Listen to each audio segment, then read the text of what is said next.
There's more information that you need to have in order to be effective. So I've started with, there's 10 really, really important things for you to remember. And I'm going to tell you what they are right now and explain why it is that they are so important. Number one, always use their first name. Never overdo it. People can tell when you're being disingenuous, so don't overdo it, but definitely use the first name. Number two, everyone's favorite person to talk about is themself. Let them. The reason being, they have all of the knowledge necessary to help you understand why it is that they need that thing. If you don't understand why they need that thing or want that thing, you won't have the necessary tool to help you guide them to making that decision. All you stand to do is tell them the features and benefits and let them make the decision on their own. That's not what we do. We help to facilitate that decision by asking questions. We want them to come to the realization on their own that they want the thing. So their hopes, dreams, desires, pains, all of those things are going to help you move towards a sale. Number three, you have 2 ears and 1 mouth. This is a famous old sales training, if you can even call it that.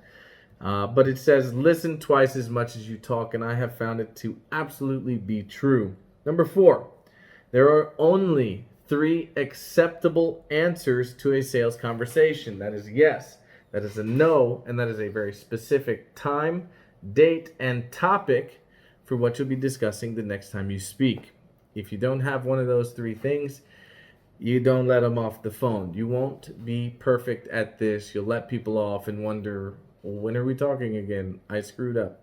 That is a great point for you to go back to the end of your conversation and analyze what you did wrong and give yourself a process not to screw it up again.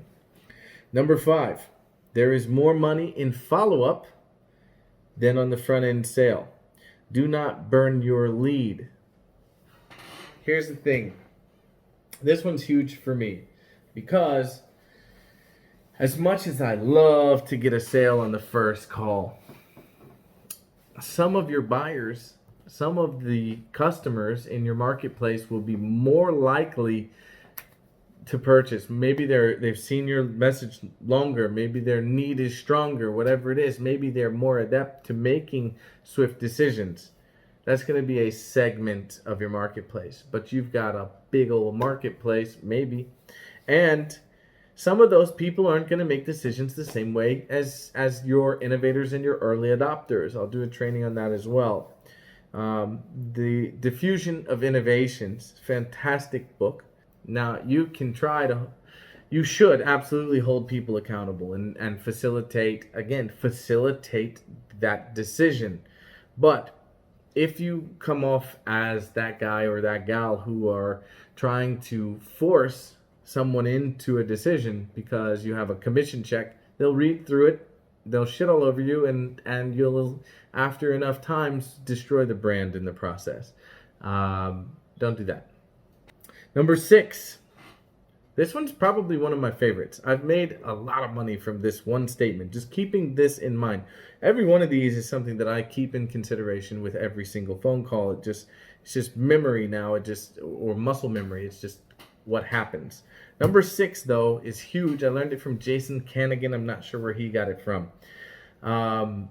If they say it, it's true. If you say it, you have to defend it. This is why questions are so important. Statements will get you in trouble. Questions will allow you to understand. Do not make statements. If you were to do X, Y, Z, you would make this much money. That's a statement. A question might be, can you see how if you were to do X, Y, and Z, it could possibly result in X amount of money? That's a question. Yeah, I could. Cool, validated. Move along. Number 7, change is not possible until the pain of staying where you are becomes greater than the pain of change. People will make decisions, but a lot of it's either a want or a need. If it's a need, typically it's fueled by pain, some sort of pain. There's some sort of agony that exists in this person's life, and if you can't expose that and really dial down, we try to cover our pain up. As human beings, we try to hide from it. We try to mask it in, our vices: drinking, smoking, purchasing things, eating food, having conversations with salespeople because we think it'll help us. Those are not moving anyone closer to their goal.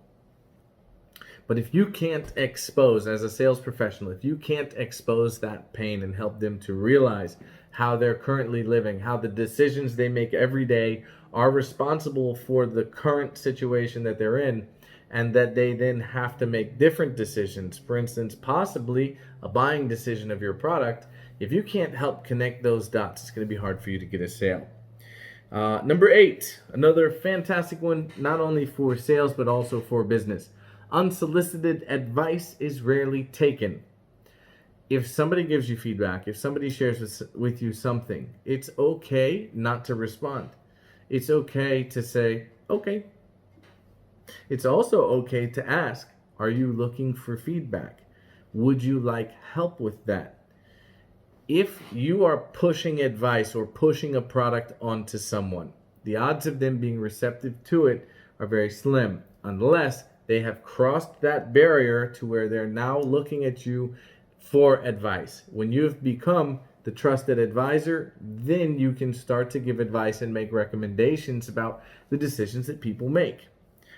Number 9, people say motivation doesn't last. Neither does bathing. That's why we recommend it daily. I don't remember who said that. I know where I heard it from first was Tyler Poole reading it to me from the internet. You got to keep your motivation up. You got to keep the motivation of your lead up as well. I don't think I have to go too far into motivation, but it's really, really important, and I think that it needs to become a part of your process.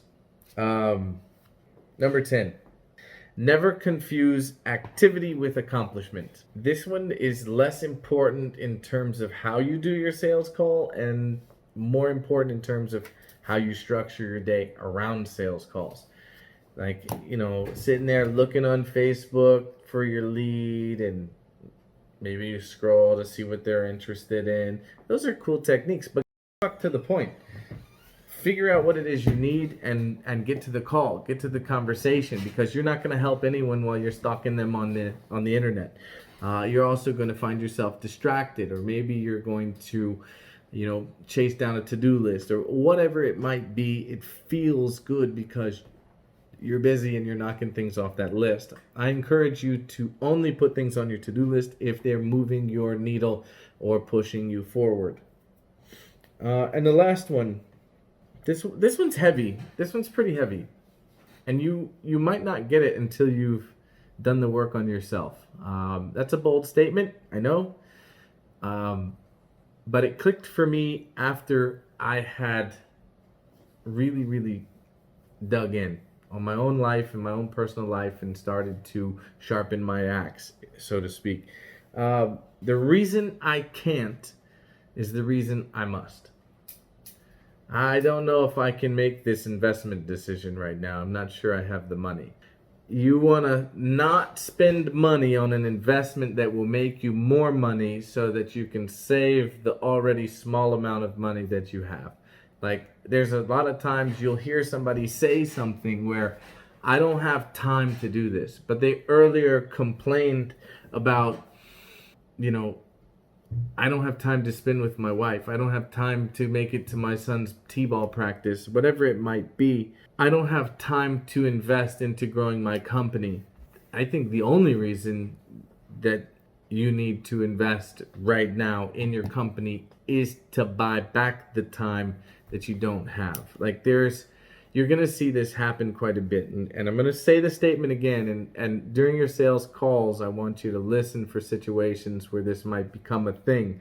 I also want you to listen for this in terms of your own personal life, in terms of What decisions are you making that you could be doing better if you were savvy to this quote? Ready? The reason I can't is the reason I must. The reason I can't is the reason I must. Those are, I only gave you 11 quotes, have made me a buttload of money and helped me to serve a huge number of people. So that said, happy selling. I will see you out there and I wish you the very, very best.